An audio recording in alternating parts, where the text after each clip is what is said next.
Kos upah yang dimanipulasi. Kos upah ni bergantung kepada kehalusan reka bentuk barang kemas. Lagi halus, lagi seni, cantik buatannya, lagi mahal kos upah yang dikenakan. Jika harga emas mahal, kedai boleh rendahkan kos upah. Manakala jika harga emas turun rendah, kedai boleh naikkan pula charge ni. Maksudnya kalau harga emas sedang rendah, kita tetap membayarnya pada harga yang lebih mahal. Semakan harga mungkin lambat. Biasanya harga emas dunia naik, harga barang kemas terus naik.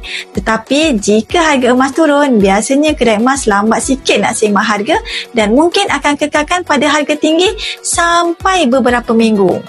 Hanya jika berlaku perubahan yang agak ketara pada harga emas dunia, barulah kedai semak. Solusinya, tuan-puan boleh mula menabur emas pelaburan 999 yang memiliki spread 3 kali lebih rendah.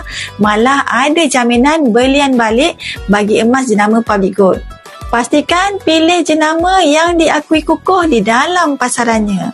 Jika anda berminat untuk mendapat bimbingan percuma dan menjadi penyimpan emas yang berilmu, boleh klik pautan di bio ataupun caption untuk saya bantu dengan cara dan langkah yang terbaik buat anda.